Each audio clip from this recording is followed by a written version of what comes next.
You are a professor at Stanford studying the biology of the human organism at the level of individual cells. So let me ask first the big, ridiculous philosophical question. What is the most beautiful or fascinating aspect of human biology at the level of the cell to you? The micro machines and the nano machines that proteins make and become. That to me is the most interesting. The fact that you have this basically dynamic computer within every cell that's constantly processing its environment. And at the heart of it is DNA, which is a dynamic machine, a dynamic computation process. People think of the DNA as a linear code. It's codes within codes within codes, and it is actually the epigenetic state that's doing this amazing processing. I mean, if you ever wanted to believe in God, just look inside the cell. So DNA is both information and computer. Exactly. How did that computer come about?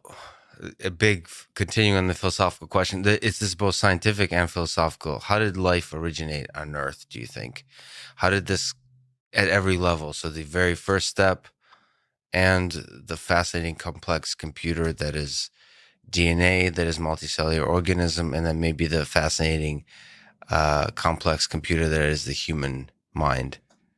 Well, I think you have to take just one more step back to the complex computer that is the universe, right? All of the so-called particles or the waves that people think the universe is made of, and appears to me at least to be a computational process. And embedded in that is biology, right? So all the atoms of a protein, et cetera, sit in that computational matrix. From my point of view, it's computing something. It's computing towards something. It was created in some ways, if you want to believe in God, and I don't know that I do, but if you want to believe in something, the universe was created or at least enabled to allow for life to form. And so the DNA, if you ask where does DNA come from, and you can go all the way back to Richard Dawkins and the selfish gene hypotheses. The way I look at DNA, though, is it is not a moment in time. It assumes the context of the body and the environment in which it's going to live. And so if you want to ask a question of where and how does information get stored, DNA, although it's only 3 billion base pairs long, contains more information than I think the entire computational memory resources of our current technology. Because who and what you are is both what you were as an egg all the way through to the day you die. And it embodies all the different cell types and organs in your body. And so it's a computational reservoir of information and expectation that you will become. So actually, I would sort of turn it around a different way and say, if you wanted to create the best memory storage system possible, you could reverse engineer what a human is and create a DNA memory system that is not just the linear version, but is also everything that it could become. When we're talking about DNA, we're talking about Earth and the environment creating DNA. So this, you're talking about trying to come up with an optimal computer for this particular environment. Right.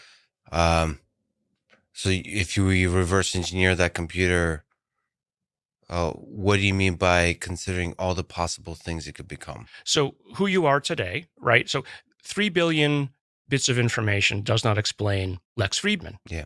doesn't explain me, right? But the DNA embodies the expectation of the environment in which you will live Yes. and grow and become.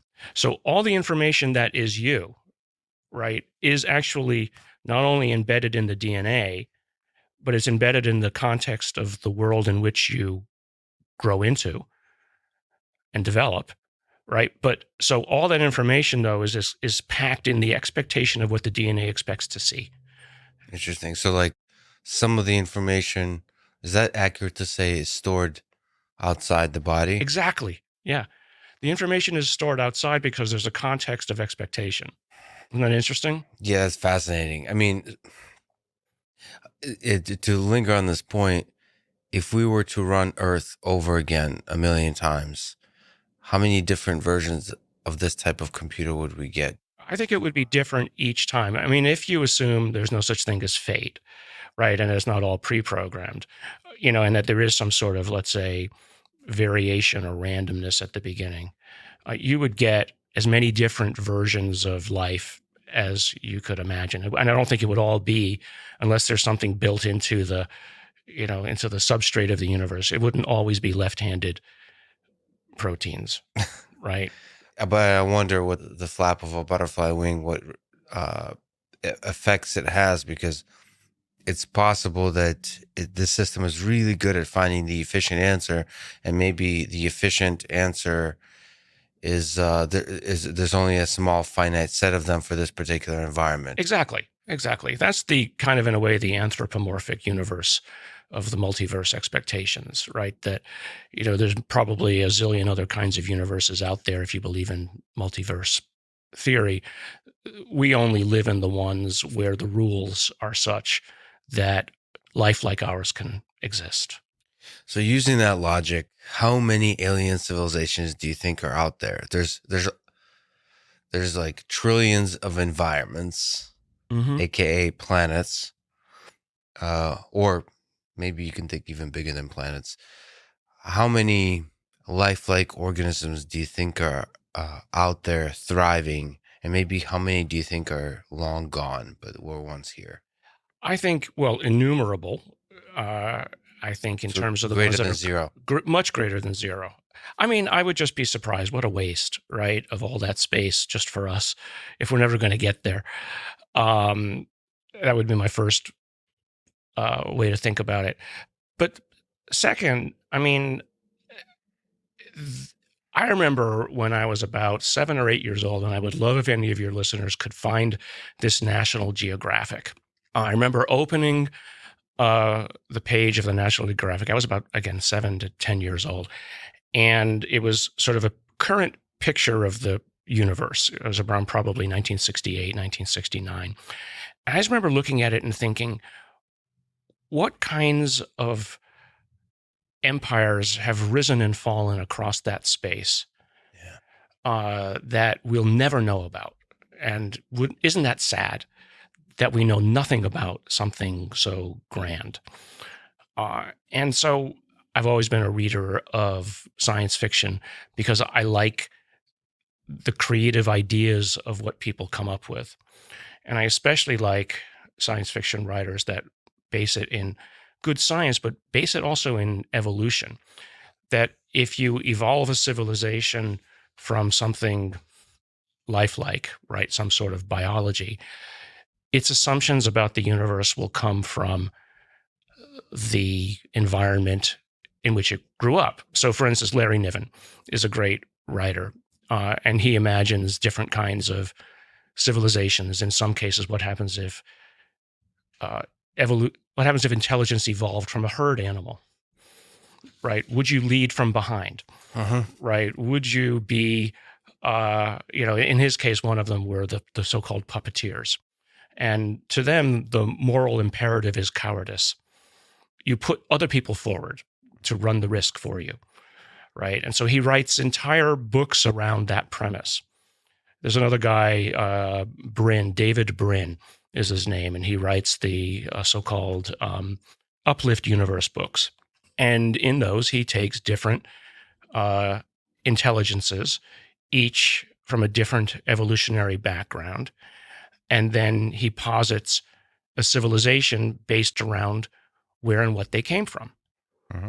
And so, to me, I mean, that's just fun. But I mean, back to your original question, is how many are there? I think as many stars as we can see. Now, how many are currently there? I don't know. I mean, that's the whole question of, how long can a civilization last before it runs out of steam? And you, for instance, does it just get bored, or does it transcend to something else, or does it say, I've seen enough and I'm done? What does running out of steam look like? It could be destroy itself or get bored. It said, or we've done everything we can, and they just decide to stop. I don't know. I just don't know. It's the Elon Musk worry that we stop reproducing. or we slow down the reproduction rate to where the population can go to zero. Can go to zero, and we can't, and we collapse. I mean, so the only way to get around that is perhaps create enough machines with AI to take care of us. What could possibly go wrong? You've talked to people that told stories of UFO encounters. Mm-hmm. What is the most fascinating to you about the stories of these UFO encounters that you've heard that people have told you? The similarity of them, the uniformity of the stories. Now, I just want to say up front, a lot of people think that when I speculate, I believe something. Right. That's not true, right? Speculation is just creativity. Speculation is the beginning of hypothesis. None of what I hear in terms of the anecdotes do I necessarily believe are they true. But I still find them fascinating to listen to because at some level, they're still raw data. And you have to listen. And once you start to hear the same story again and again, then you have to say, well, there might be something to it. I mean, maybe it's some kind of a Jungian background in the human mind and human consciousness that creates these stories again and again. And it's coming out of the DNA. It's coming out of that pre-programmed something. And Jung talked quite a bit about this kind of thing, the collective unconscious.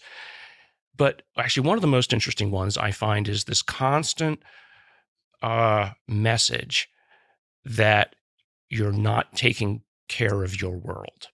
And this came long before climate change. It came long before many kinds of, let's say, current day memes around, taking care of our planet, pollution, et cetera. And so, for instance, perhaps the best example of this, the one that I find the most fascinating, is a story out of Zimbabwe. 50 or 60 children one afternoon in Zimbabwe. It was a well-educated group of white and black children who at lunchtime in the playground saw a craft, and they saw little men. And they all ran into the teachers and they told the same story and they drew the same pictures. And the message several of them got was, you are not taking care of your planet. And it got, there's actually a movie coming out on this episode. And 30 years later now, the people who were there, the children who've now grown up, say it happened to us. Now, did it happen? Was it some sort of hallucination, or was it an imposed hallucination by something? Was it material? I don't know. But these kids were 7 to 10 years old. You see them on video. 7 to 10-year-olds can't lie like that. And so, whether it's real or not, I don't know. But I find that fascinating data. And again, it's these unconnected stories of individuals with the same story that is worthy of further inquiry. Yeah, so here we are, humans with limited cognitive capacities, trying to make sense of the world, trying to understand what is real and not. We have this DNA that somehow in complex ways is interacting with the environment, and then we get these novel ideas that come from the populace, and then they make us wonder about what it all means, and so how to interpret it. If you think from an alien perspective, how would you communicate with other lifelike organisms? You perhaps have to find endpoints on this interaction between the DNA and its manifestations in terms of the human mind and how it interacts with the environment. So get some kind of, all right, what is this DNA? What is this environment? I have to get in somehow Right. to like interact with it, to perturb the system to where these little ants, human-like ants, get like excited and figure And see stuff something. out. Yeah, Right. yeah. And then somehow steer them. First of all, for investigative purposes, understand, like, oftentimes to understand a system, you have to perturb it. Exactly. You Yeah. have to like poke at it. Yeah. they get excited or not, and then the other way is you want to, if you worry about them, you can steer in one direction or another. Hmm. And this kind of idea that we're not taking care of our world, um, that's interesting. I mean, that's comforting. That's hopeful because that means the greater intelligence, which is what I would hope, would want to take care of us. Like we want to take care of the gorillas in the national parks in Africa, Yeah. But right? we don't want to take care of cockroaches. So there's a line we draw. Yeah. So you have to hope that. Right now, we're a bunch of angry monkeys, and maybe whatever these intelligences are also keeping an eye on us. That you don't want a bunch of you don't want the angry monkey troop stomping around the local galactic arm. Do you think these folks are telling the truth? Do you think they saw what they say they saw? I think they saw what they said they saw, but I also think they saw what they were shown. I mean, if you go back to the whole notion of, okay, how long has this been around? It didn't just start showing up in 1947, right? There are stories going back, into the 1800s of people who saw things in their farm fields in the U.S. It's in local newspapers from the 1800s. It's fascinating. But if you can go even further back, so to your point of how would you as a higher intelligence represent yourself to a lesser intelligence?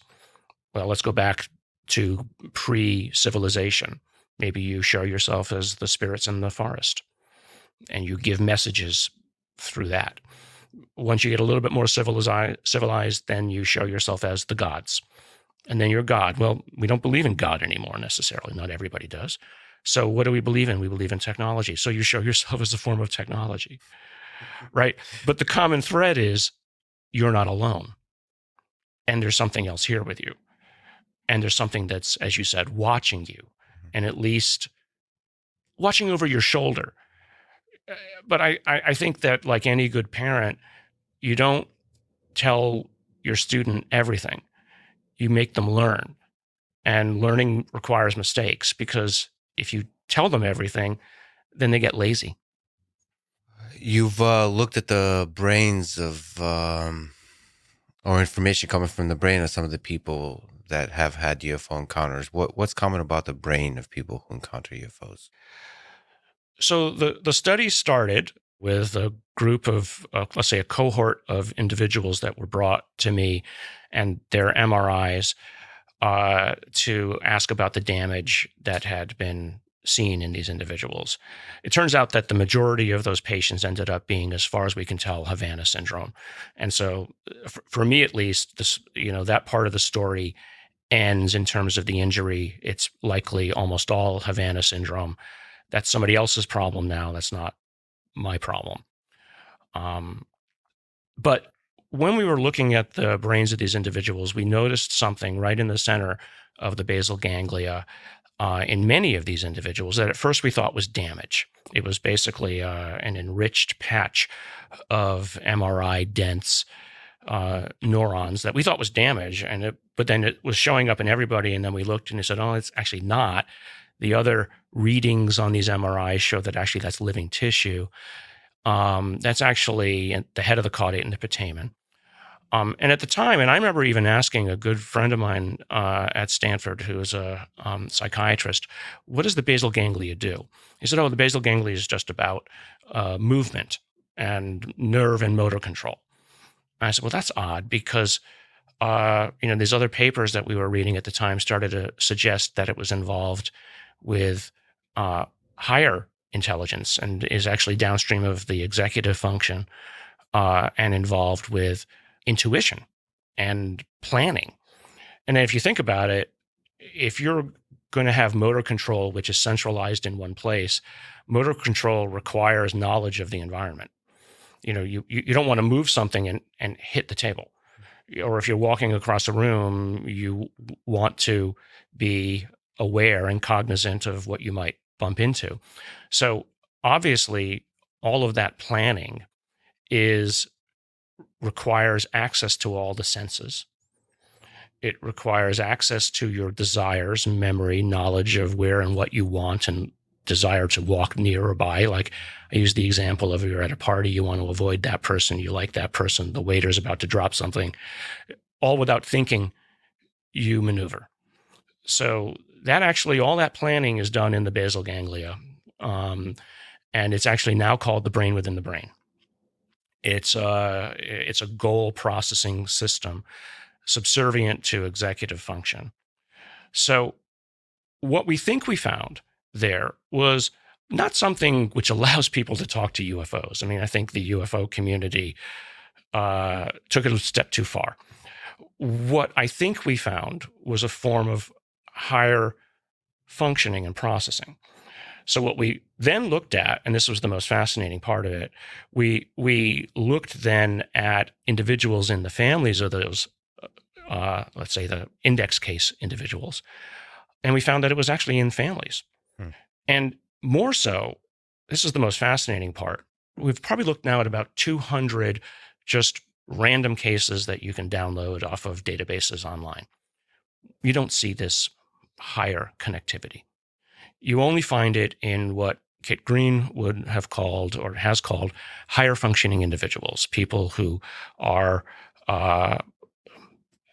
he called them savants. I don't have the means to, we haven't done the testing, but as it turns out, my family has it, right? We found it in me, my brother, my sister, my mother. We found it as well in other individuals, husband and wife pairs. So statistically, if you had a group of 20 individuals and you found two husband-wife pairs, both of whom had it, and yet it's only found in about, we think, 1 in 200, 1 in 300 individuals. The fact that two individuals came together, two sets of individuals came together, both of whom had it, implied either a restricted breeding group or attraction. The reason why it seems to be in, let's say, so-called experiencers or people who claim, if intuition is the ability to see something that other people don't, and I don't mean that in a paranormal sense, but being able to see something that's in front of you that other people might just dismiss, well, maybe that's a function of a higher kind of intelligence to say, well, I'm not looking at an artifact. I'm not looking at something that I should just ignore. I'm seeing something and I recognize it for not what it is, but that it is something different than is normally found in my environment. Yeah, I have a little bit of that.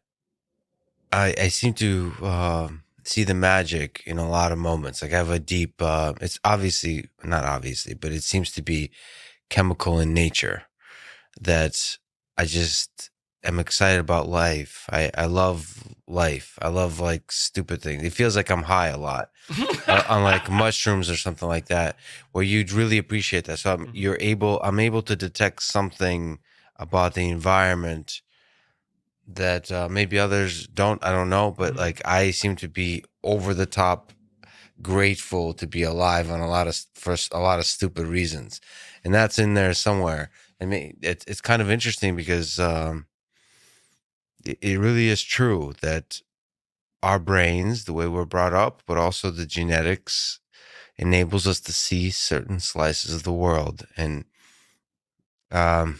some people are probably more receptive to anomalous information. They see the magic, the possibility in the novel thing, Right. as opposed to kind of finding the pattern of the common, of the regular. Some people are more, wait a minute, this is kind of weird. I mean, a lot of those people probably become scientists too. Like, huh, like there's this pattern happening over and over and over, and then something weird just happened, and then you get excited by that weirdness and start to pull the string and discover what is at the core of that weirdness. Right. And perhaps is that, maybe by way of question, how does the human perception system deal with anomalous information, do you think? Well, it first tries to classify it and get it out of the way. If it's not food, if it's not sex, right? If it's not in the way of my desires, or if it is in the way of my desires, then you focus on it. And so I think the question is how much spare processing power, how much CPU cycles do we spend on things that are not those core desires? What is the most kind of memorable, powerful UFO encounter report you ever heard? Just to you on a personal level, like this, something that was really powerful. Well, I mentioned the Zimbabwe one. That's particularly interesting. And one that actually most people don't know about, but family driving down the highway, two little girls in the back, open glass topped car, and the little girls see a craft right over their car.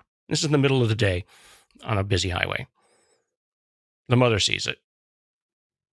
Nobody can, they look around, nobody else seems to see it. So the girls take out their camera, take a picture of it.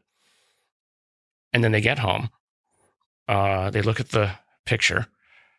There's no craft, but there's a little object about 30 feet above their car or so, probably about 3 feet across, kind of star shaped. It's not the craft, but it's something else. There was something there. And so what were they seeing? Were they seeing a projection? Were they seeing, and why were only they seeing it? And the photograph was capturing something very different than they were seeing, but there's still an object. What can you give a little bit of context? Is this from modern day? It's modern day. Oh yeah, they had a camera. I mean, they had a cell phone camera. And this was like about 4 or 5 years ago. Report provided. By the way, where's like a central place to provide a report? Is this? Oh, there's MUFON, but this isn't public. I've seen the picture. Oh, this is something you've directly interacted with. Yeah. I've seen the picture. So those moments like that, they captivate your mind. It's so different, and it doesn't fall into the standard story at all. But in another way, it's kind of it's a clear enunciation of this notion that when people see events, they don't all see the same thing. Now, we've heard this about like traffic accidents. Different people will see the color of the car differently or the chain of events differently, and just tells you that memory isn't anywhere near what we think it is. But the issue around these so-called UFO reports is that the same people will see a very different thing, almost as if whatever it is projecting something into the mind rather than it being real, right? Rather than it being a real manifestation, material in front of you, it's actually almost some sort of an altered virtual reality that is imposed on you. I mean, I think the company Meta and all the virtual reality companies would love to have something like that, right? Where you don't have to actually wear something on your face to experience a virtual reality. What happens if you could just project it? Well, that's the fundamental question from an alien perspective.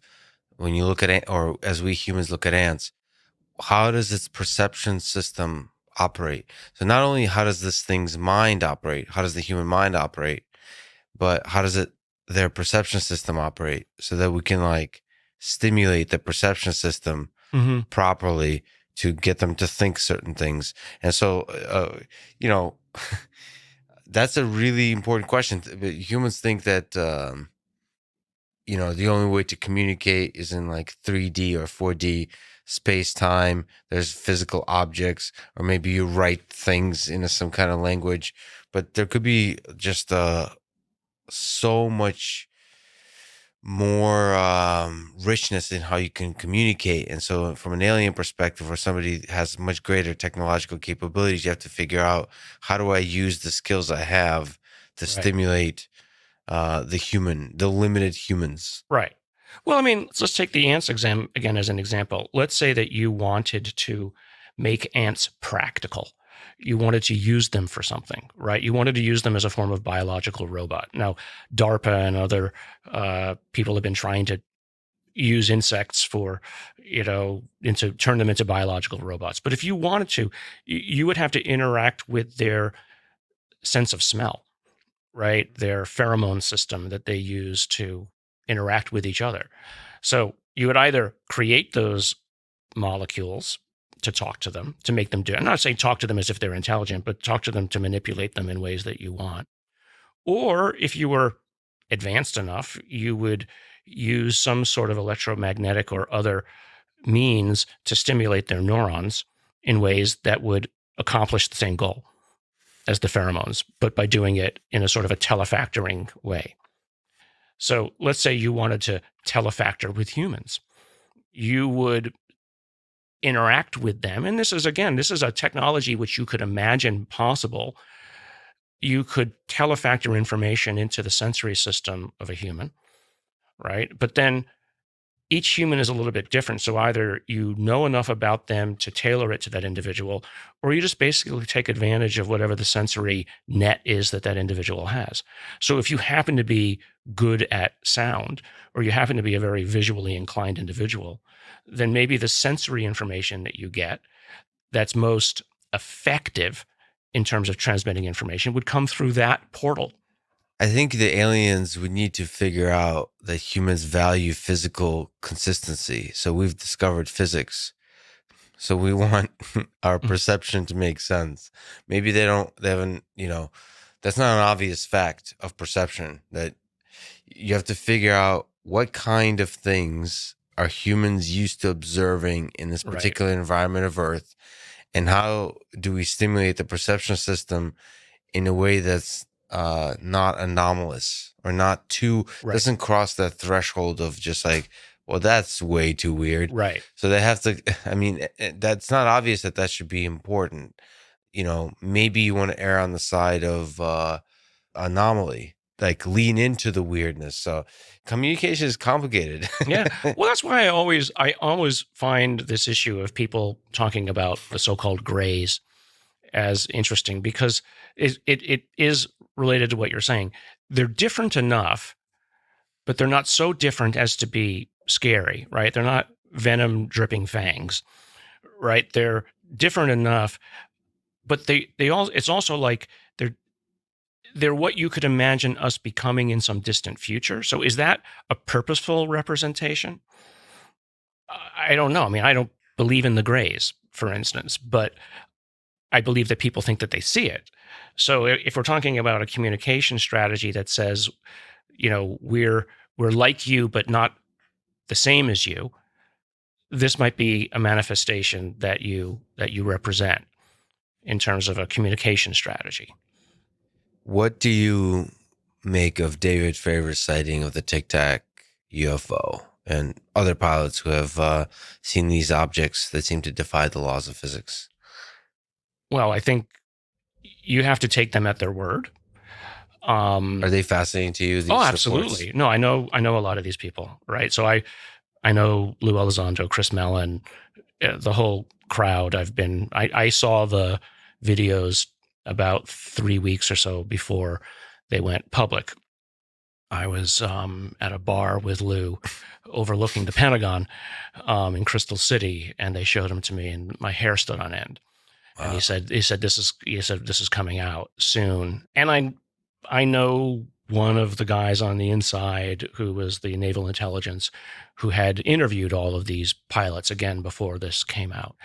And it was hair raising to hear this, but also exciting that, here's not just people's testimony. These are credible individuals. And if you've seen the 60-minute episode with some of the pilots, they have no monetary gain. If anything, they've got negative gain from coming out. But then you also have all of the simultaneous ship analysis from the USS Princeton and the radar analysis, et cetera.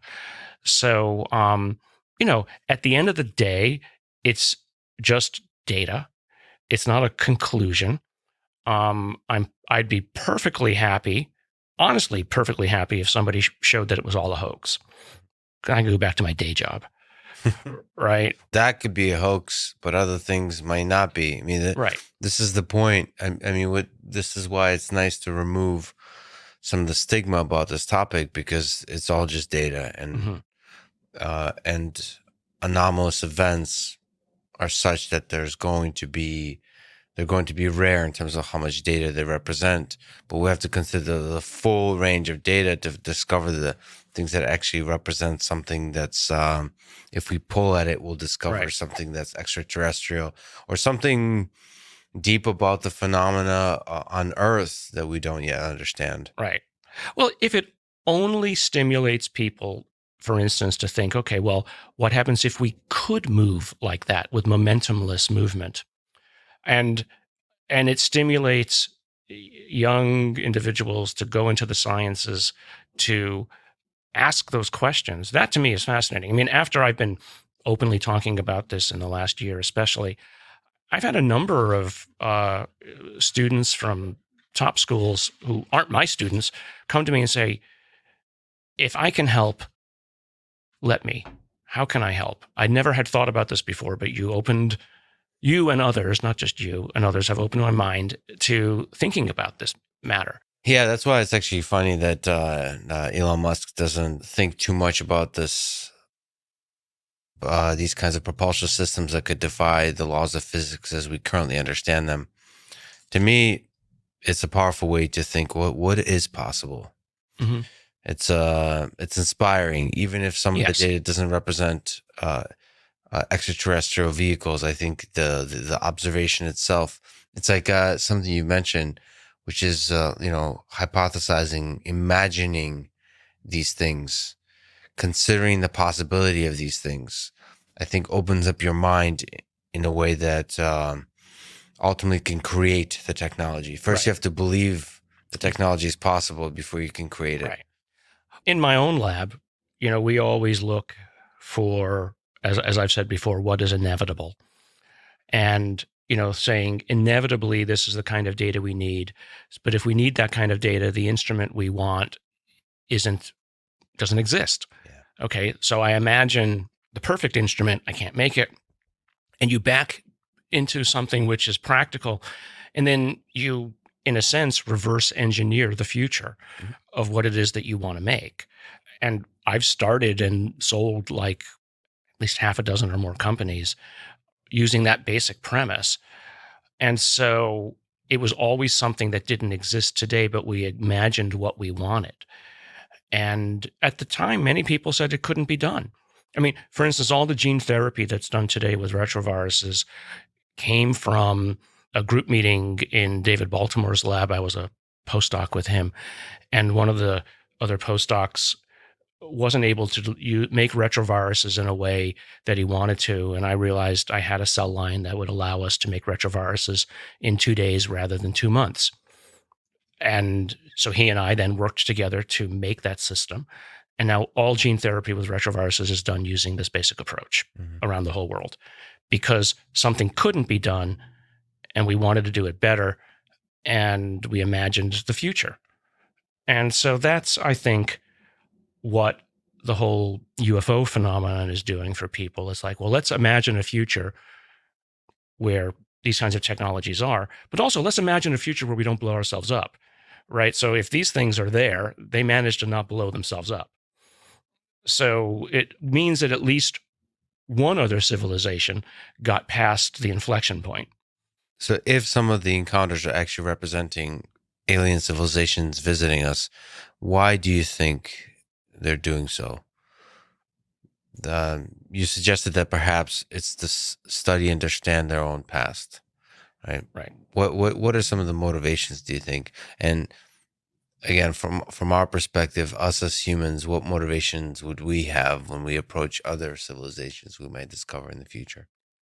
Well, I think one motivation might be to steer us away from the precipice, right? Or on the assumption that, even if we make it past the precipice, at least we're not a bunch of psychopaths, running around. So maybe there's a little bit of motivation there to make sure that the neighbor that's growing up next to you is not, unruly. But I mean, maybe it's sort of a moral imperative, like what we have with, creating uh, national parks where animals can continue to live out their lives in a natural way. Mhm. I don't know. I mean, that would be, I mean, the problem is we're imagining from a anthropomorphic viewpoint what an alien might think. And as I've said before, alien means alien, right? I mean, not Hollywood aliens, but a whole different way of thinking and a whole different level of experience and, let's say, wisdom, hopefully, that we could only hope to understand. Now, but if we ever get out there, if we ever make it past our current problems, and even if we don't have faster than light travel, and even if we're only using ram scoops or light sails to get where we want to go, and it takes us 10,000 years to get somewhere or to spread out, we might encounter such things. And are we just going to stomp all over it like we did in colonial South America or Africa or all the rest? On our current path, likely, and so what are we going to learn? Well, we're getting better and better at understanding what is life. Mm-hmm. And I think we're getting better and better at being careful not to step on it when we see it. And this is one of the nice things about talking about UFOs is it expands the Overton window. It expands our understanding of what possibly could be life. Mm-hmm. It gets us to think. It gets the scientific community to think. When we go to Mars, when we go to these different moons that possibly have life, we're not looking at legged organisms. We're looking at some kind of complexity Mm-hmm. that arises in resistance to the natural world. Mm-hmm. And there's a lot of I interesting like that resistance to the natural world. Yeah. So somehow there's a rebellious process, complex system going on here. And I don't know, the many ways it could take form. And there's a sense, for aliens that as the technology develops, they take form more and more in as information, Mm-hmm. as something that can influence the space of ideas, of the processing of data itself. So I just this idea of embodiment that we humans so admire, physically visible, perceivable embodiment, may be a very inefficient thing, right? If you think just about your area, AI, we're trying to make smaller and smaller and smaller circuitry that is basically closer and closer to the physics of how the universe operates, right down at the level of, quantum computers are basically right down about quantum information storage. So fast forward 10,000, 100,000 years, maybe somebody found a way to embody AI directly into the physics of the universe, right? And it doesn't require a physical manifestation. It just sits in space-time. It's just a locally ordered space. We're just locally ordered space-time, Mm-hmm. right? People, but maybe they found a way to embody it there. They probably have to get really good at not, trampling on the ants. Mm-hmm. The better your technology gets, the easier it is to accidentally oops, Right. just destroy these simpleton biological systems. We constantly think about whatever these things might be. We think that they are some sort of a unified force. Well, maybe they're not unified. Maybe they are as disparate as you and I are. And maybe what keeps them from stomping all over the ants is each other, right? That they are in a self-tension to prevent one or more of them from running amok.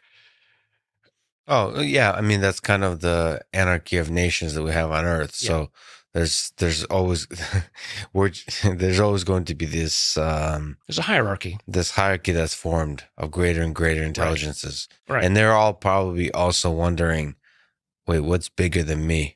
Exactly. That's what I always wonder, is that maybe that what keeps them in line is something that is beyond them. Like, what created the universe? I mean, that's probably a question that bothers them too. Mm-hmm. What about the communication task itself?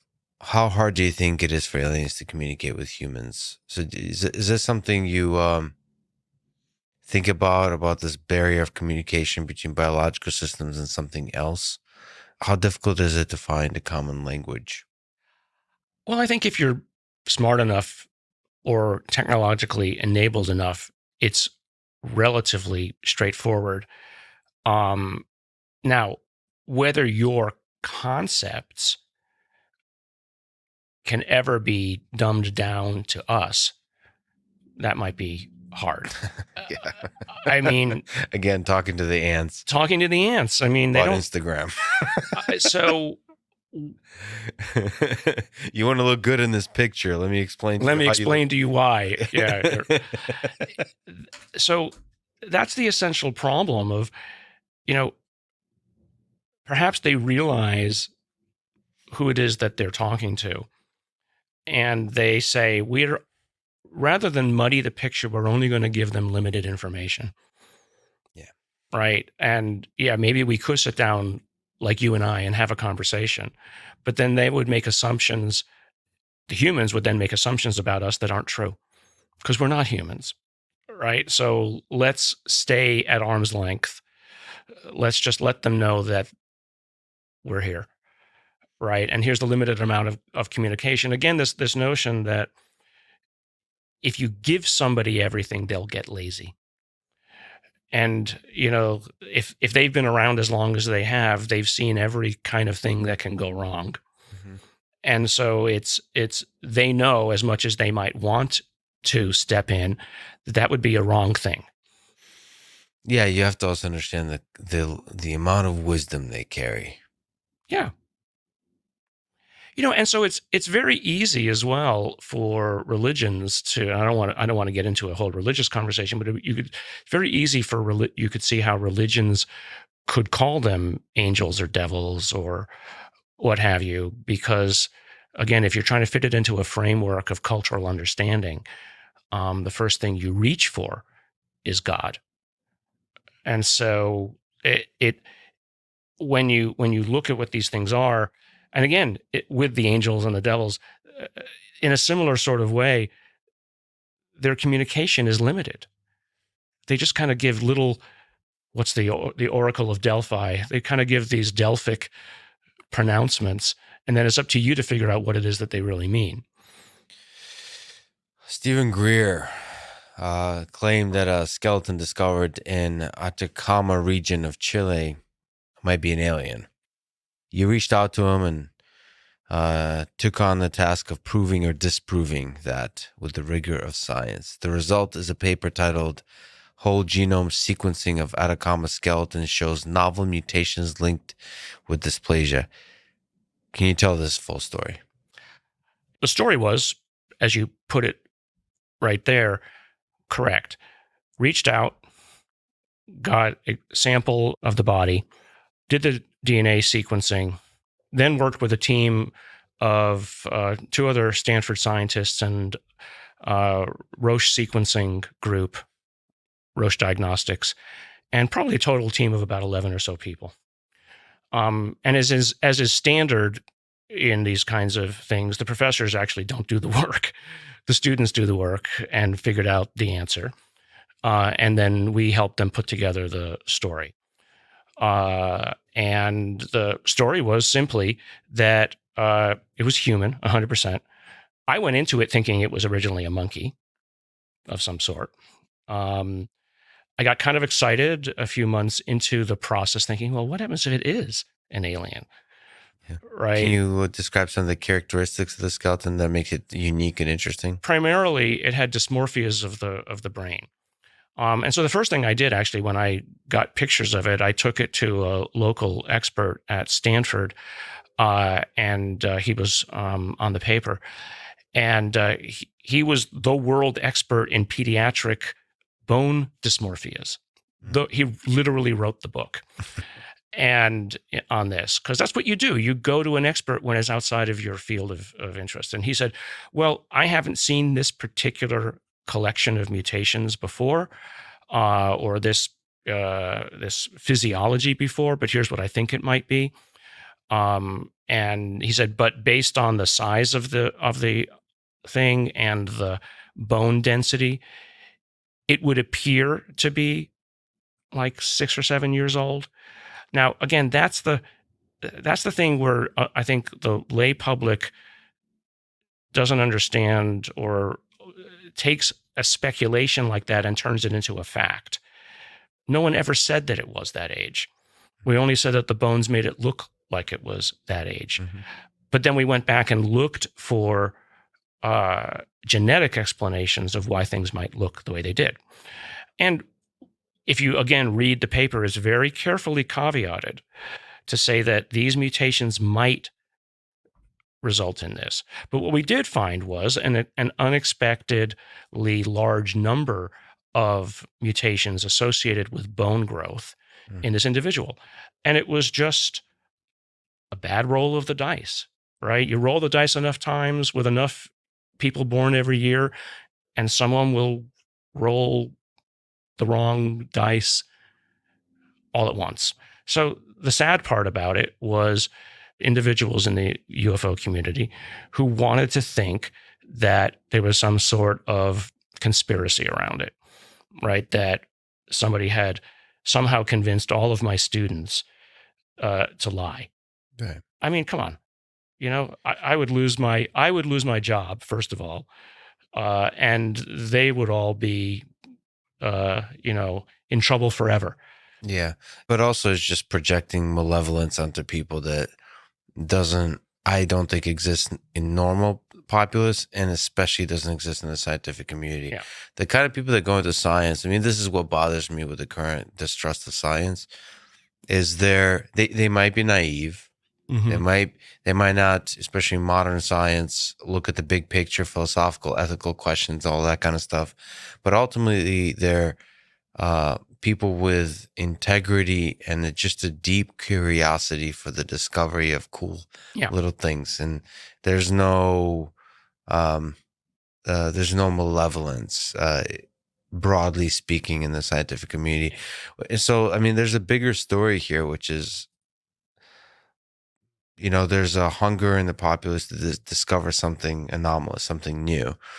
And, science has to be both open to the anomalous, but also to reject the anomalous when the data doesn't support it. Right.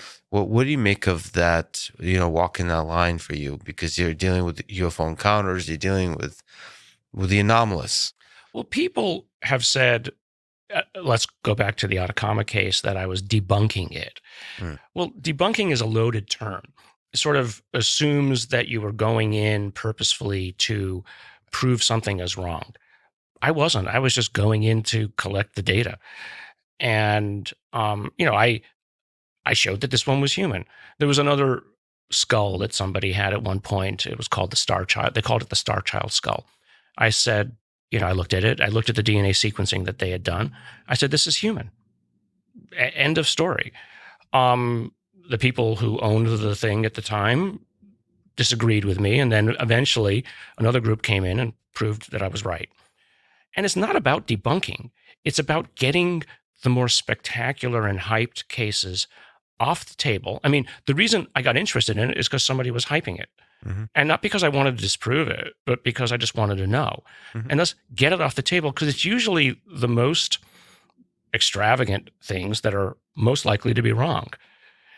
Somewhere in the rubble will be something interesting. And so that's what you do. You get the dross off the table, and then somewhere in the data will be something worth real inquiry. And that, if you inquire deeply enough, will be extravagant as well. Yes, exactly. And that's what actually excites scientists is to, I mean, you want, with the rigor of science, to actually reveal the extravagant. And so look at CRISPR as probably the most perfect example of that. These weird sequences in bacterial genomes, all arrayed one after the other with these strange sequences around them. But when you looked at the sequences, they looked like viruses. And so how did they get there? And lo and behold, after a lot of effort and work, well, a couple of Nobel Prizes went out the door, but these strange things ended up having extraordinarily extravagant possibilities. You've also looked at UFO materials. You are in possession of UFO materials yourself. Claimed UFO materials. Claim alleged UFO materials. That's right. So, what's another term? Weird materials that don't seem to that how do have we a say? story. They have a story that doesn't seem to be of natural origins, but it's not. You know, there's a process to proving that, and that process may take decades, if not centuries, because you have to keep pulling at the string and discover where they could possibly come from. But anyway, you're in possession of some materials of this kind. Can you describe some of them, and maybe also talk to the process of how you investigate them? How do you analyze them? Right. So let's say that there's two classes of materials that I've been given by people, and they're not given by like the government or anything, just given people who've collected them, and there's a reasonable chain of evidence associated with them that you believe is not just a pebble somebody picked up off a road.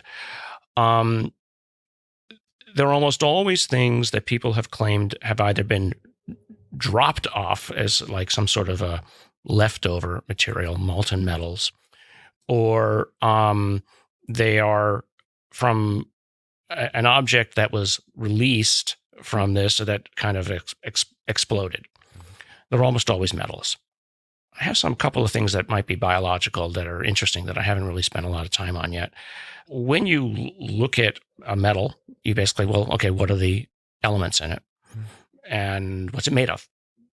And so there's pretty standard approaches to doing that. Most of them involve a technology called mass spectrometry. And there's probably about 5 or 6 different kinds of mass spectrometry that you could bring to bear on answering it. And they either tell you, depending upon the limit of the resolution of the instrument, they either tell you the elements that are there, or they tell you the isotopes that are there. And you're interested not just in knowing whether something is there or not, you're interested in knowing whether there the amounts of it. And in the case of elements, how many different isotopes are there?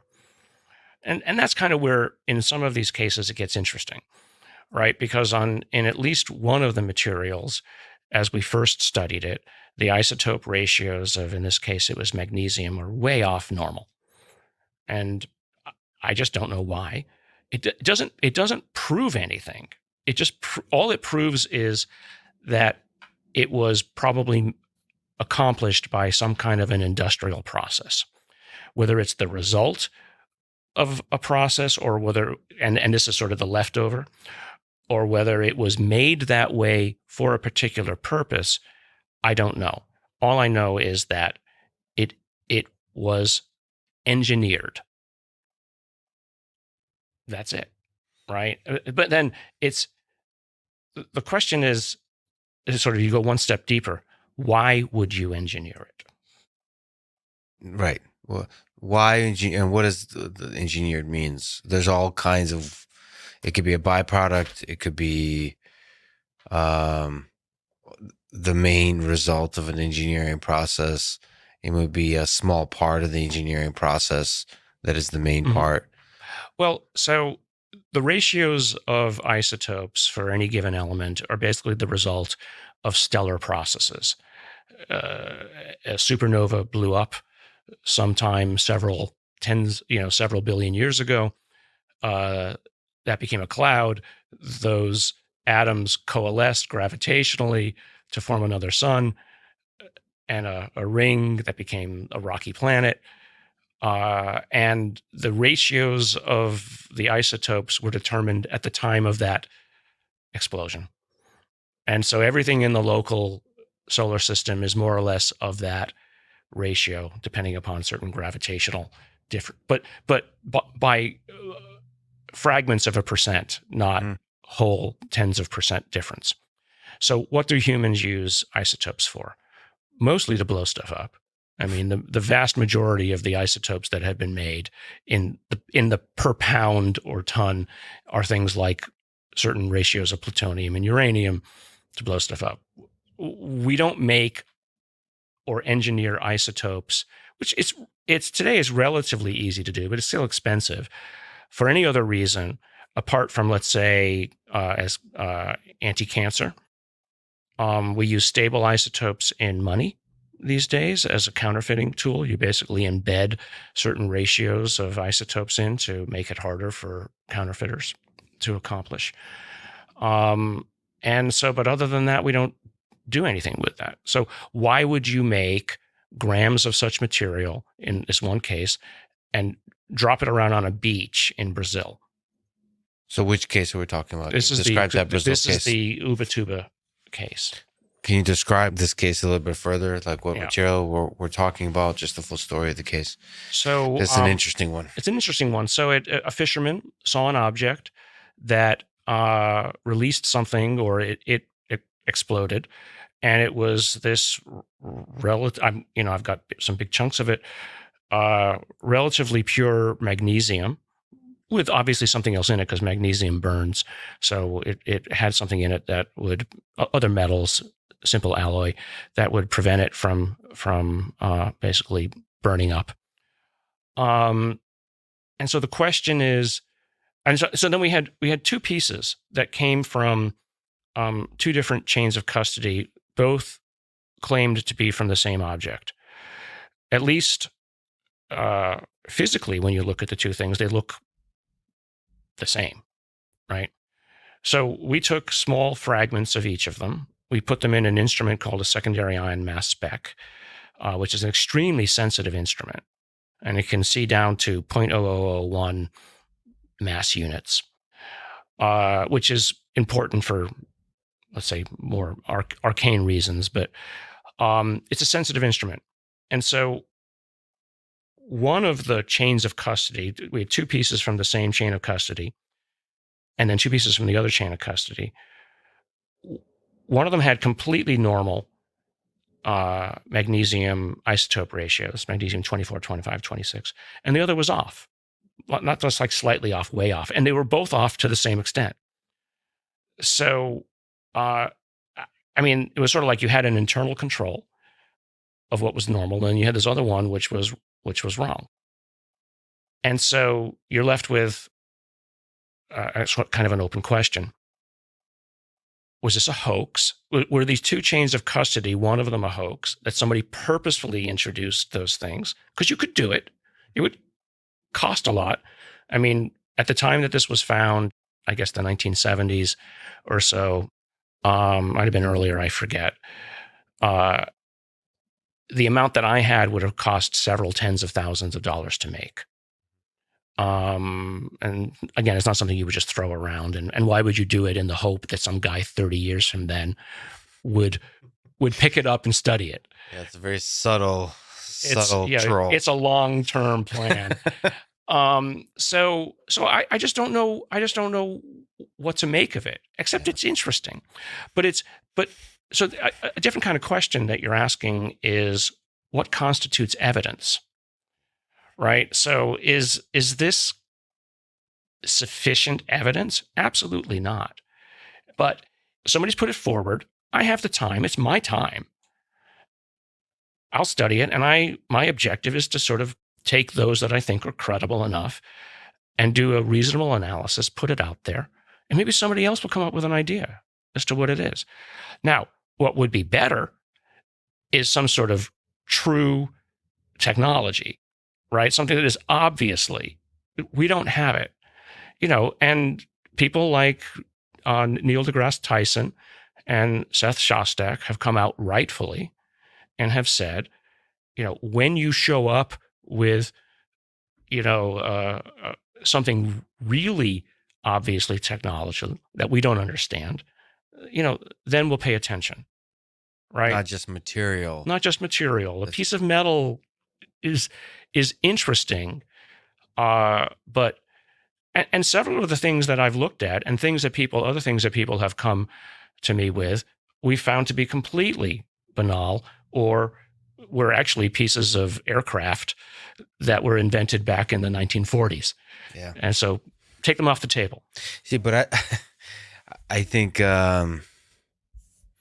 again, I think showing up with technology that humans would find completely novel is actually a really difficult task for aliens, because it obviously can't be so novel that we don't recognize it for what it is. Yeah. for what it is. And so, and I would say most of the technology aliens likely have would be something we don't recognize. Mm-hmm. So it's actually a hard problem how to convince ants. Mm-hmm. Like, you first have to understand what ants are tweeting about, like what they care about, in order to like inject into their culture. Because that's why I think it would be the technology that you could present is in the space of ideas, is in the is try to influence individual humans and with the encounters, Right. and try to, with this kind of thing that you mentioned about us not taking messages about us not taking care of the world. It's difficult I mean, for them to understand, you have to come up with trinkets that impress us. I mean, maybe the very technology, the fascination with the development of technology and the development of technology, the actual act of innovation itself is the thing that they're communicating. Right. I mean, this is kind of what, Jacques Vallée thinks about, is the role of The control system, he calls it. the control system. Well, let me ask about Jacques. Who is he? You know him. Who is Jacques Vallée? What have you learned from him about life, about Oh God. about Uh, about UFOs, about technology, about our role in the universe? well, I met Jacques actually soon after the whole Atacama thing happened. Um, I was visited by those people associated with the government and the whatever around um, the Havana, what ended up mostly being Havana syndrome patients, but also Jacques at the same time. And they were actually working behind the scenes with each other. Said, "Oh, here's this Stanford professor who is willing to talk about this stuff and investigate things. Maybe we should go talk to him." And he reached out through a colleague, and he and I had lunch actually at the Rosewood Inn up on near Sandhill. So Jacques is one of the first openly active scientists, and he's really a scientist in this area, going back to the 1960s.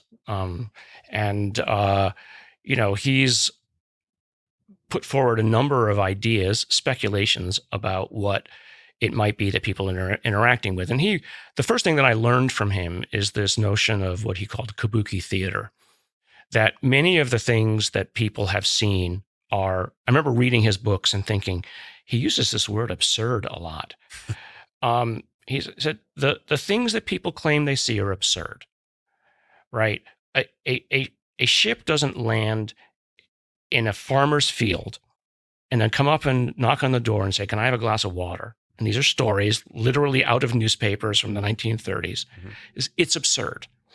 Yeah. And the other thing that people say, ships don't crash.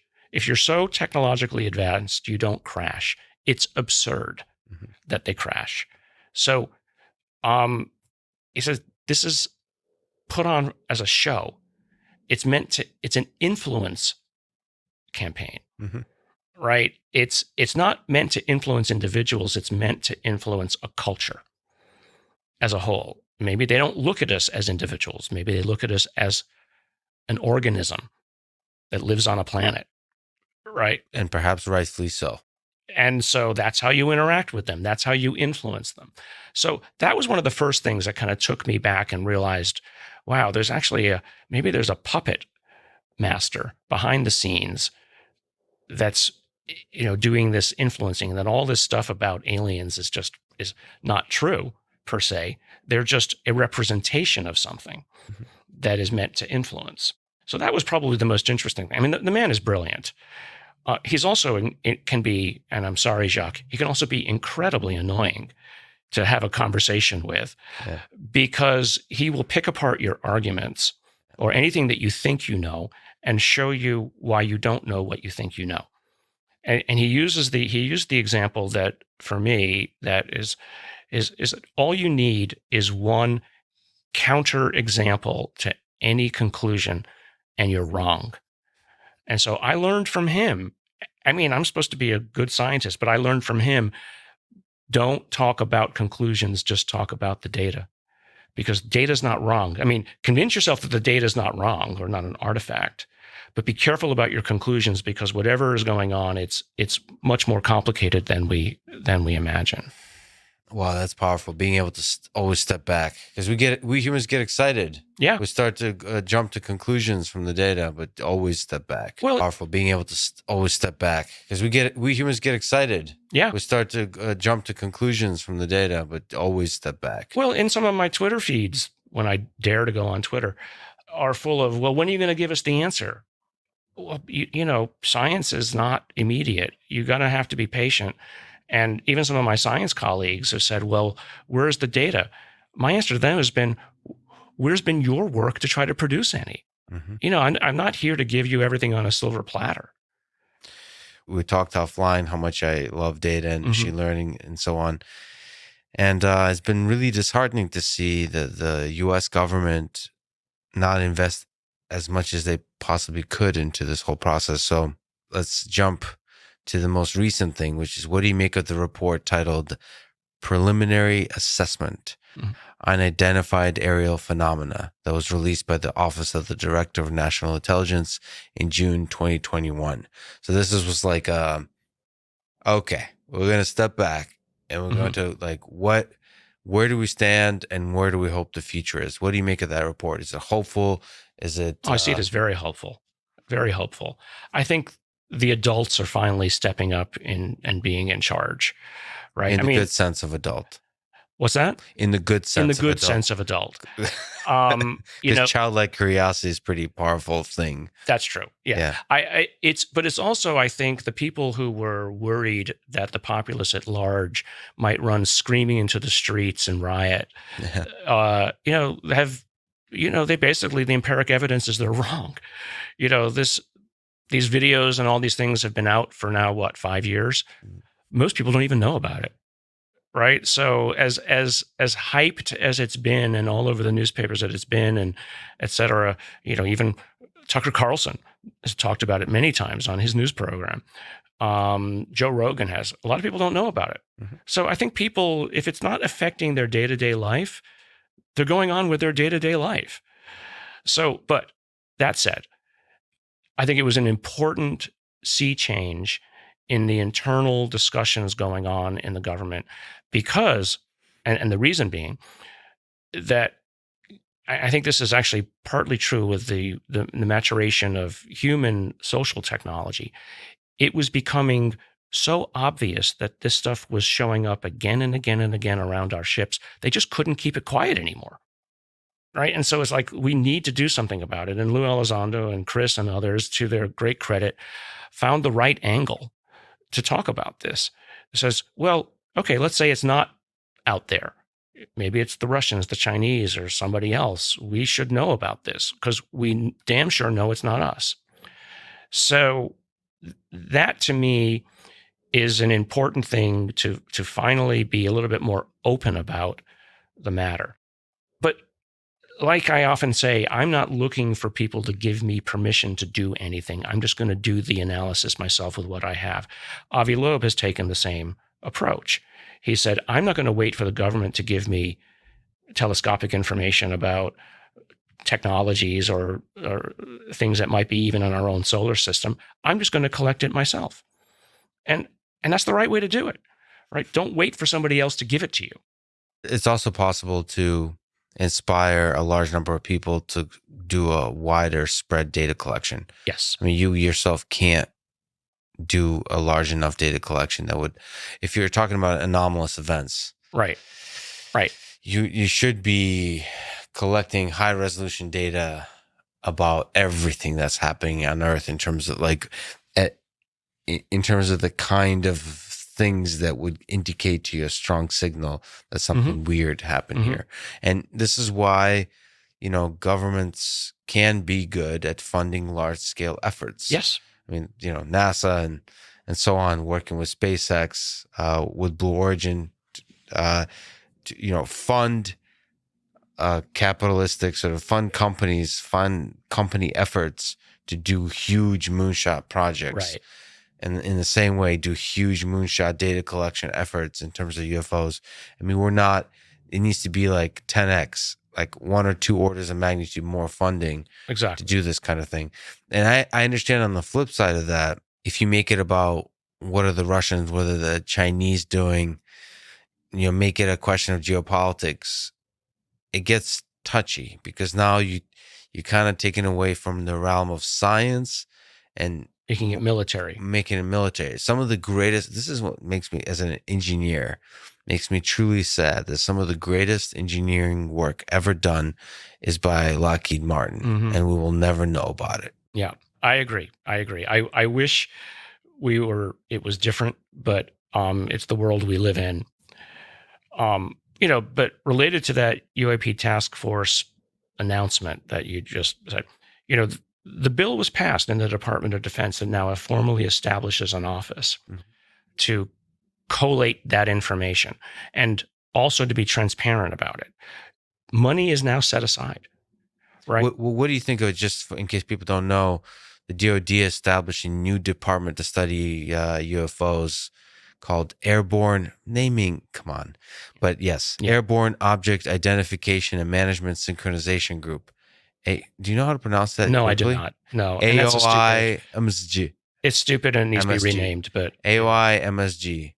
AO. All right. Is directed by the Undersecretary of Defense for Intelligence and Security. What do you make of this office? Are you hopeful about this office? I think there's still a tug of war going on behind the scenes as to who's going to control this. But I do know, though, that money has been set aside that will be used to make things more public, right? To start to get others involved. And, I'm involved with an effort to get other academics involved. So you think there might be some of that money could be directed towards funding maybe like groups like yours to do some research here? Right. So they would be open to that, you think? I hope so. I mean, nothing is set in stone yet. So, and I'm not hiding anything because I just don't know anything.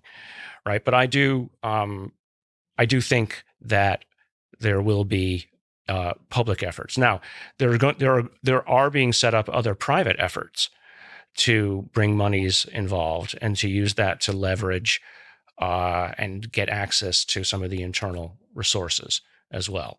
So what you're seeing is kind of an ecosystem building up in a positive sense of people who are willing to do the research. So, before it would be, you couldn't even go to a scientist and ask them to help. Now, if there's money, as I said before, scientists are essentially capitalists. We go where the money is. The work that I've done, I did out of my own pocket. And probably about $50,000, $60,000, $70,000 of money went into the paper we published out of my own pocket. But the amount of money that needs to go in is in at least the few millions to do a proper analysis of these materials. The work I know that the Galileo project is involved with, it's probably in the 5 to 10 million range to get stuff done. But that's actually a relatively modest amount of money to accomplish something that has been in the zeitgeist for decades. I should also push back a little bit on something you probably will agree with. You said scientists are essentially capitalists.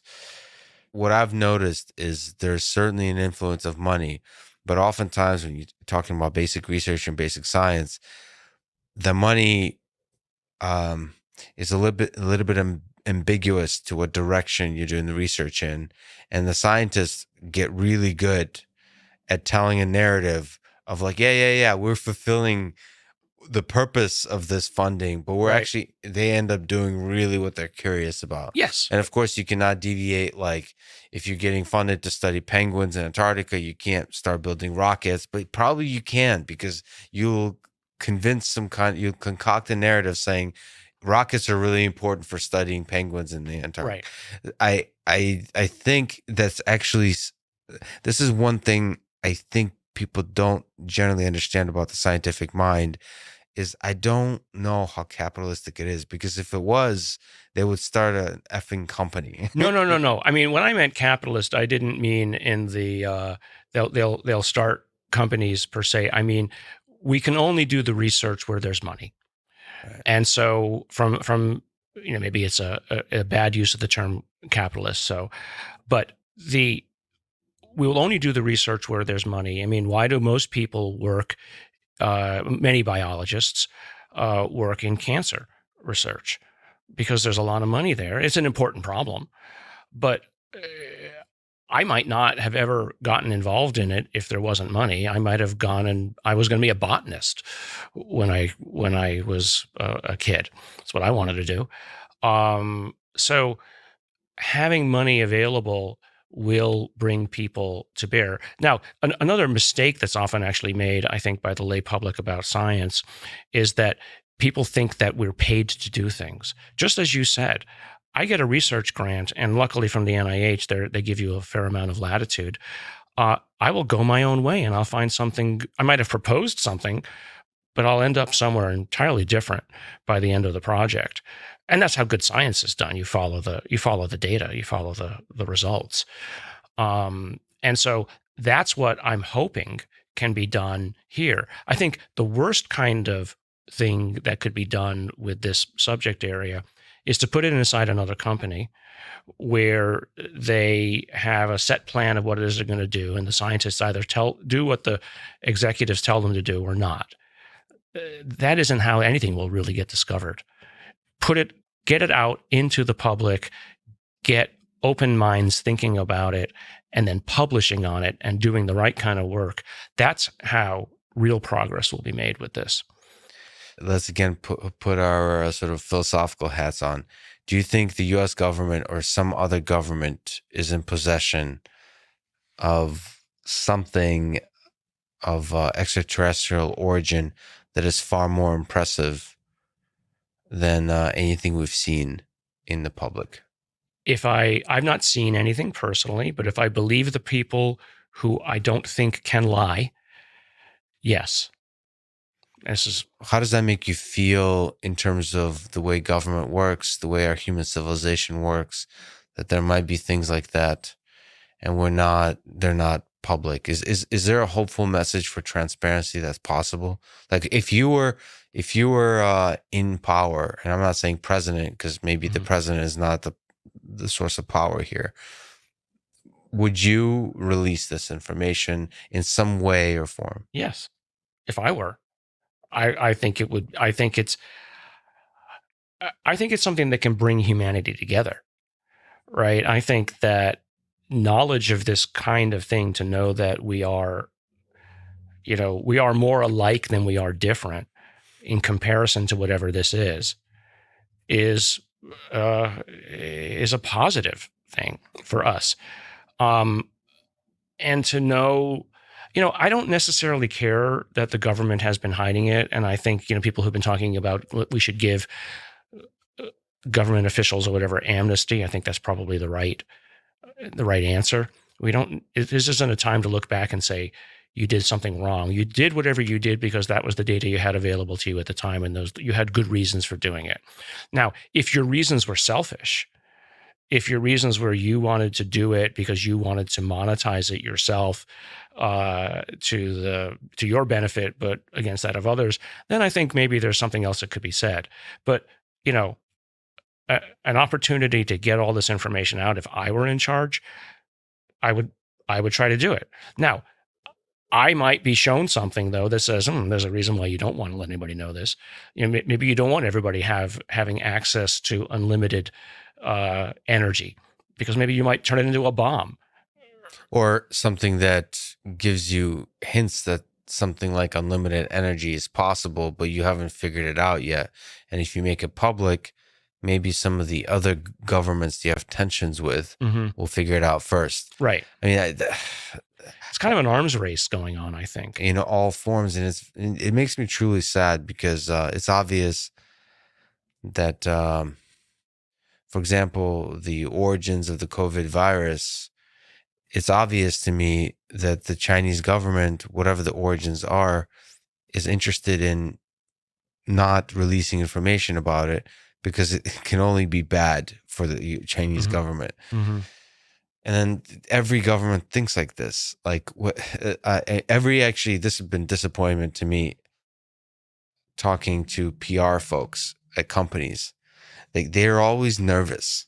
Mm-hmm. They're always like conservative Right. in the sense like, well, if we release more stuff, it can only be bad. And then an Elon Musk character comes along who tweets ridiculous memes and doesn't give a fuck. And I've been encouraging CEOs, I've been encouraging people to be transparent. And of course, government, national security is really like another level. It's human lives at stake. But let's start at the lighter case of just releasing some of the awesome insides of how the sausage is made, the technology, Mm-hmm. and being transparent about it because it excites people. It like you said, it connects people. It inspires them.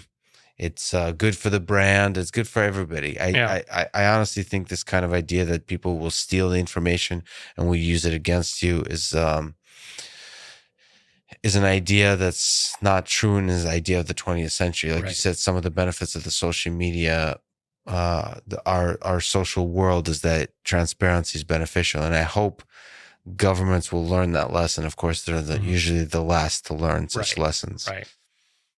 What do you make of Bob Lazar's story in terms of possession of aircraft? Do you believe him? I don't believe in the Bob Lazar story, to be quite honest. I mean, Jeremy Corbell has done a great job interviewing him and has done some, beautiful documentaries.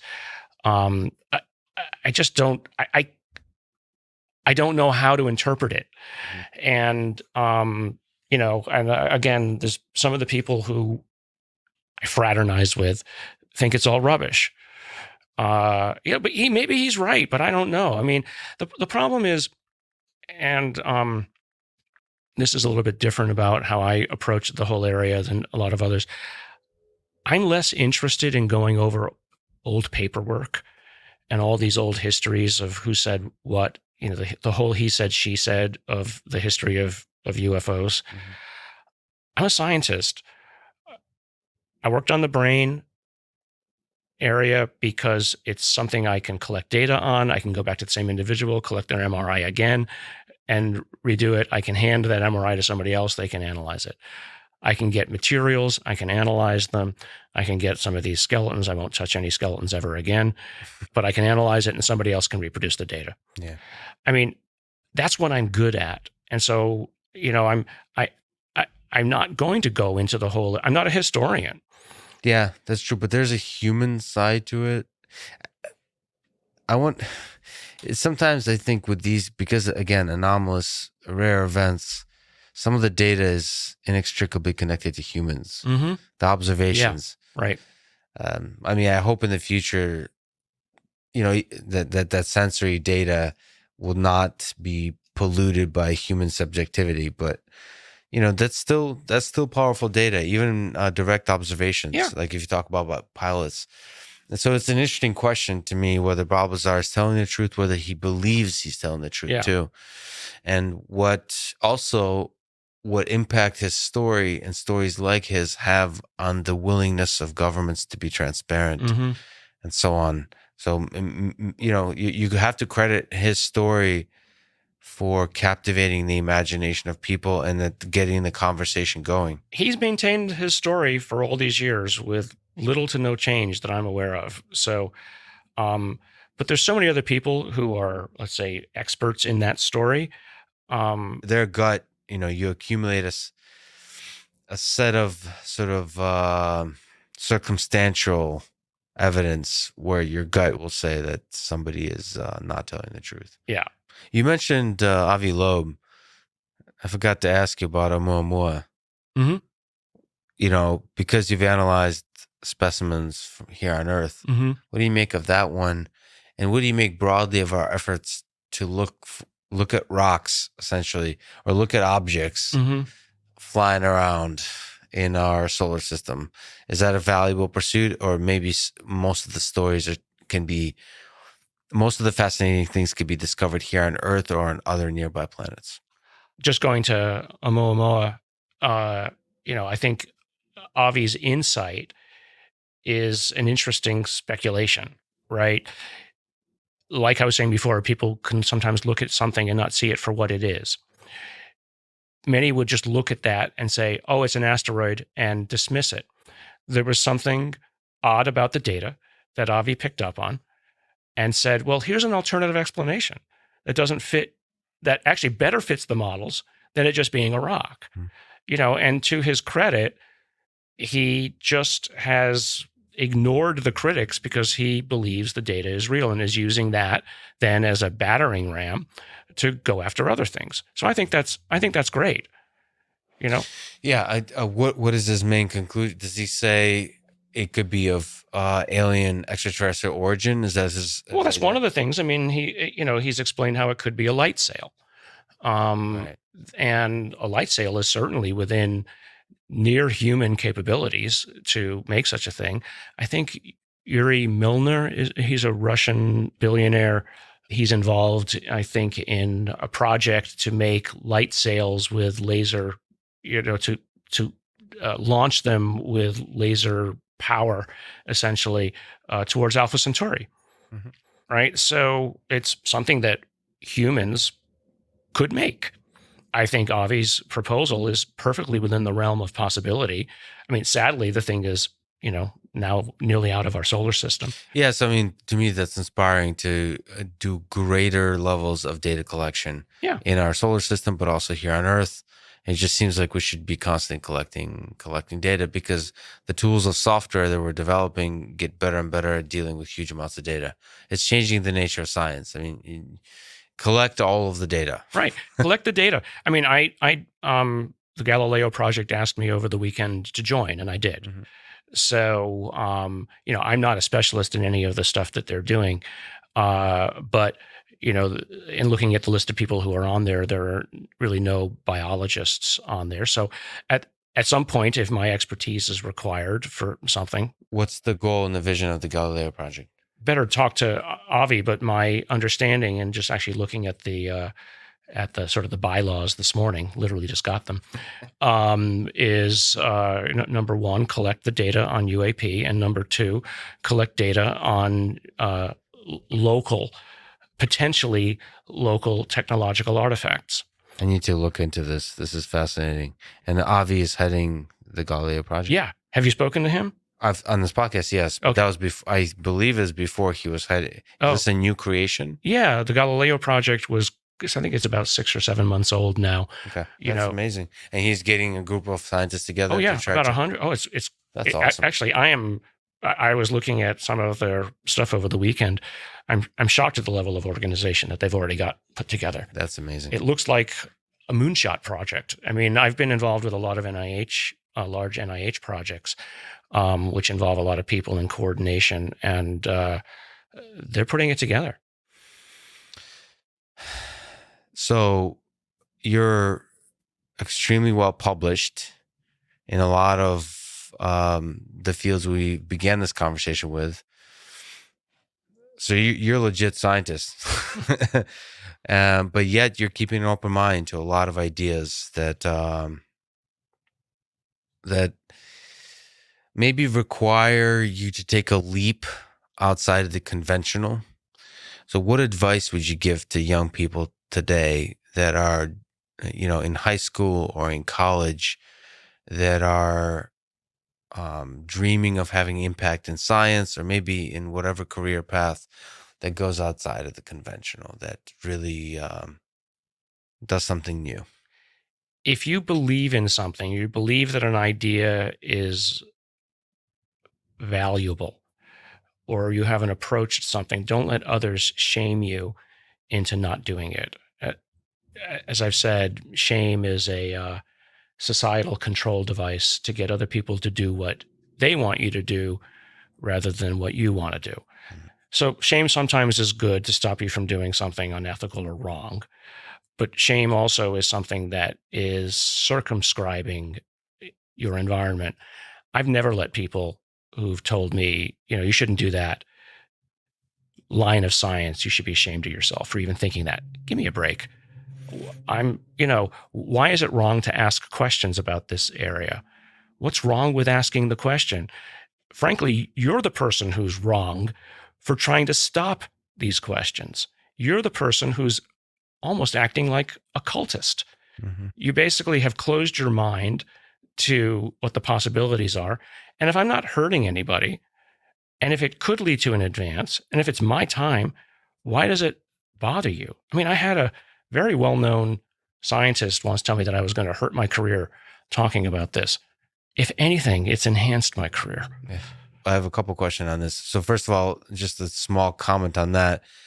I've realized that it feels like a lot of the progress in science is done by people pursuing an idea that another senior faculty would probably say, this is going to hurt your career. Mm-hmm. I think it's actually a pretty good indicator that there's something interesting when a senior wise person tells you this is going to hurt your career. I think that's just the one.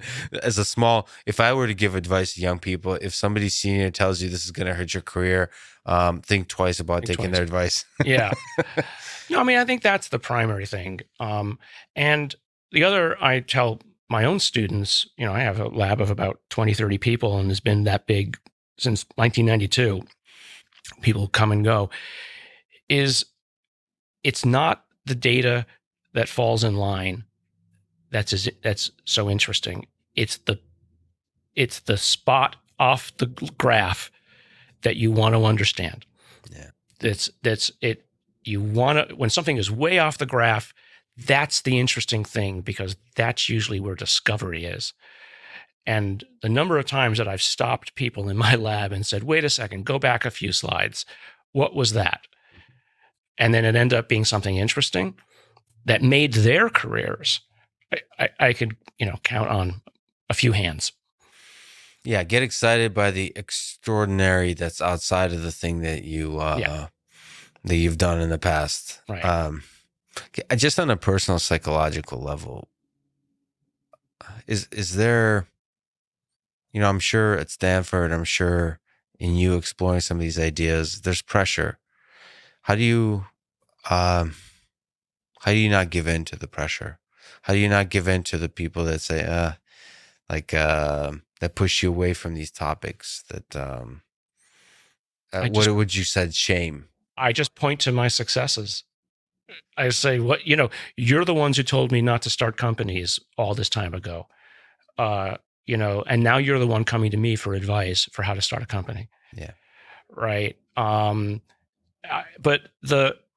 from the scientific area, it's you're wanting to take something off the table that might be an explanation. How is that the scientific method? So I reverse shame them. Reverse shame them. So purely with reason through conversation, you're able to do that. So it doesn't feel, because to me, it would just feel lonely. There's a community. Yeah. There's a community of science. And, when you're working on something that's outside a particular conventional way of thinking, it can be lonely. I mean, there's, in the AI field, if you were working on neural networks in the 90s, it could be lonely. I have met some of the most fascinating people ever that, had I stayed the conventional track, I would never have met. I mean, truly. Yeah. Brilliant people because of this. So, it is for those worried about, well, should I step outside of my comfort zone? You're going to meet some really interesting people. And, because I'm open about this area, I'll go and give a talk, in Boston, Harvard, or MIT. And at dinner, inevitably, this subject comes up. And inevitably, somebody else at the table will admit both that they're interested or that they've seen something. And suddenly the whole tone of the conversation changes. It's kind of like there's safety in numbers. And then, or I've had people come to me afterwards, after dinner, and say, hey, I don't talk about this openly, but. So the number of scientists who know that there's something else going on is much larger than the scientific community would like to think. That's a really powerful one, which is I don't talk about this, openly, but here's what I believe. And you'd be surprised how many people speak like this and hold those beliefs. And I am optimistic about social media and a more connected world to reveal more and more, like us not to have these two personalities where like this public and a Hmm. private one. Hmm. We've mentioned the big questions of the origins of the universe. What do you think is the meaning of this whole thing for us humans, our human existence here on Earth, or just at the individual level of a human life? What, Garry, is the meaning of life? I think that what we're going through today with this realization, it's kind of like you've lived on an island your whole life and you've looked across the ocean and you've never imagined there was another island with anybody else on it. And then suddenly a ship with sails shows up. You don't understand it, but you realize that suddenly your world just got a lot bigger. I think we're in one of those moments right now that our world view, our galactic view, is opening, right, to something a little bit bigger. And not just that there might be somebody else, but that there's something else. Mm-hmm. And what it is yet to be understood. And the fact that it isn't understood, to me, is what's exciting, because I can fill it with my dreams. And this discovery, our world might is about to get a lot more humbling and a lot more fascinating. Yeah. Once we look out and realize we were on an island all along. It makes us both smaller but larger at the same time, to me. I can look outside at the stars and think and imagine what else might be out there. And although I know that I will never see it all, it excites me to know that it's there.